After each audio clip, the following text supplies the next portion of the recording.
माननीय मंत्री नीतीश कुमार को चुनौती देना कह रहे हैं कि नीतीश कुमार की नीति गलत थी चावल मिलों के संबंध में और वे उसे बदलवाएंगे। मैं केवल ये जानना चाहता हूँ कि क्या नीतीश कुमार लालू प्रसाद एवं जगदानंद सिंह के दबाव में अपनी नीति में बदलाव कर क्या सुधाकर सिंह को राहत देंगे? अब नीतीश जी को ये जवाब देना है कि जिस मंत्री पर राज्य सरकार का 12 करोड़ का बकाया है, क्या उसे मंत्री बनाना या मंत्री बनाए रखना उचित होगा? मिल जाएगा। मित्रों, बिहार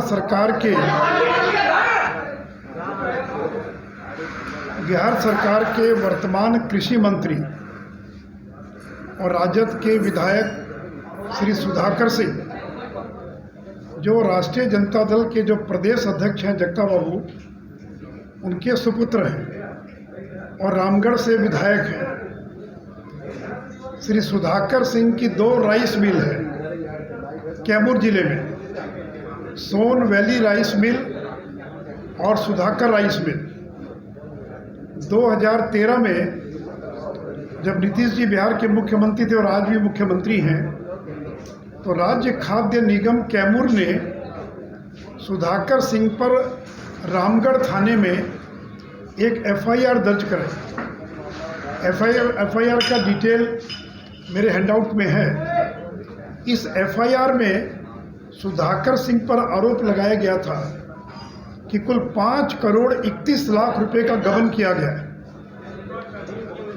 कुल 5 करोड़ 31 लाख का गबन किया गया है, जो कि राज्य सरकार की संपत्ति है। यह गबन करते हुए इनके द्वारा आपराधिक कार्य किया गया है। अतः उपयुक्त राज्य सरकार की संपत्ति को बेचकर गबन करने के आरोप में इनके विरुद्ध प्राथमिकी दर्ज करने की कृपा की जाए। यानी राज्य खाद्य निगम का जो जिला खाद्य निगम था कैमूर का, उसने रामगढ़ थाने को एक पत्र भेजा, जिसकी कॉपी भी आपको दी गई है, कि इन कारणों से इनके ऊपर एफआईआर दर्ज किया जाए। इस प्राथमिकी के आलोक में जिला सर्टिफिकेट अधिकारी द्वारा चावल के पैसे की वसूली के लिए सर्टिफिकेट केस दर्ज किया गया। मित्रों, इस मामले को सुधाकर सिंह ने पटना हाईकोर्ट में चैलेंज किया और अपनी एफआईआर को रद्द करने के लिए याचिका दाखिल की, जिसको पटना हाईकोर्ट ने 2014 में खारिज कर दिया। वर्तमान कृषि मंत्री को इस मामले में लंबे समय तक जेल में रहना पड़ा। इसके पूर्व उन्होंने एंटीसिपेटरी बेल के लिए, अग्रिम जमानत के लिए भी उन्होंने प्रयास किया, लेकिन जिला न्यायालय ने खारिज कर दिया। और बाद में जब वो हाईकोर्ट में गए बेल के लिए, तो हाईकोर्ट ने कहा कि 60 लाख रुपया जमा कीजिए, तब आपको बेल मिलेगी। तो सुधाकर सिंह ने 60 लाख जमा किया, तब जाकर उनको पटना उच्च न्यायालय के आदेश पर और भभुआ जेल से उनको रिहा किया गया। तकरीबन बकाया राशि पर कोई राहत नहीं दी है। केवल वसूली की प्रक्रिया किस कानून के तहत हो, इसको लेकर विवाद है। अब मंत्री बनते ही कृषि मंत्री ने क्या बयान दिया? मंत्री कह रहे हैं कि नीतीश सरकार की नीति गलत थी और वे उसे बदलवाएंगे।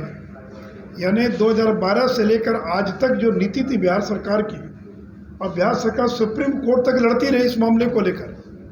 तो माननीय मंत्री नीतीश कुमार को चुनौती देना कह रहे हैं कि नीतीश कुमार की नीति गलत थी चावल मिलों के संबंध में और वे उसे बदलवाएंगे। मैं केवल ये जानना चाहता हूँ कि क्या नीतीश कुमार लालू प्रसाद एवं जगदानंद सिंह के दबाव में अपनी नीति में बदलाव कर क्या सुधाकर सिंह को राहत देंगे? और मित्रों, इस पूरे मामले में सहकारिता विभाग की भी एक बहुत बड़ी भूमिका है। और वर्तमान में सहकारिता विभाग के जो मंत्री, आप सब जानते हैं कि बाहुबली विधायक सुरेंद्र यादव के पास वो विभाग है। अब नीतीश जी को ये जवाब देना है कि जिस मंत्री पर राज्य सरकार का 12 करोड़ का बकाया है, क्या उसे मंत्री बनाना या मंत्री बनाए रखना उचित होगा? तो मित्रों, ये मेरे सवाल हैं बिहार के मुख्यमंत्री से, और सवाल है सुधाकर सिंह जो जगता बाबू के बेटे हैं।